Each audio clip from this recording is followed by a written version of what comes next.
My name is Donald Leacock, and I will speak on the bill's impact on social media influencers in Barbados.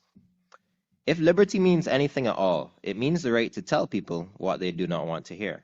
Many thanks for the opportunity to address this body on an issue of profound concern for all citizens across the Organization of American States who value freedom and democracy.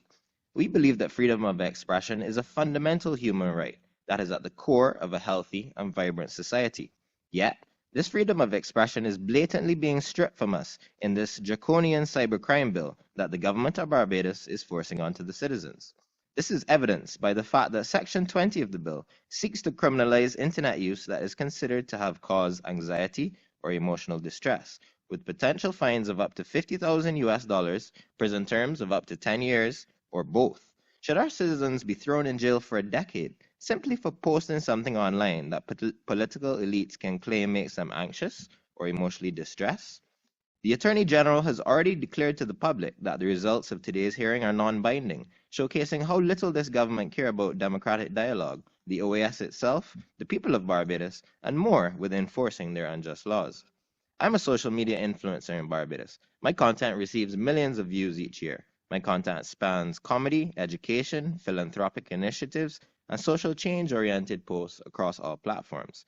I use these platforms not only to entertain and connect with my community, but also to educate and highlight issues I believe these needs change. This bill, however, threatens to criminalize that. The law's deliberately vague language leaves it open to interpretation and therefore abuse. If a viewer claims that my content caused them anxiety, as many of my posts about inflation or economic uncertainty do, I could face up to 10 years in jail, a $50,000 US fine, and costly legal battles.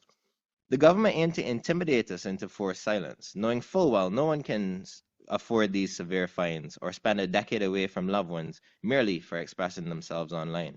Objections to this bill are evident and widespread. This bill has been met with constant active protests throughout the nation. Cyber experts worldwide have rejected the merits of this bill, and most importantly, the people of Barbados have vehemently disapproved of this bill, and this is why we, the people, must continue in our civil resistance and ensure that our voices can never be silenced. We ask you today to stand with the principles of justice. We ask you to stand with the people of Barbados. We ask you to stand with the mission of the Organization of American States. We ask you to help us safeguard these last few remnants of freedom of expression in Barbados, and to remind this government that true democracy across the Organization of American States can only thrive when freedom of expression is upheld everywhere.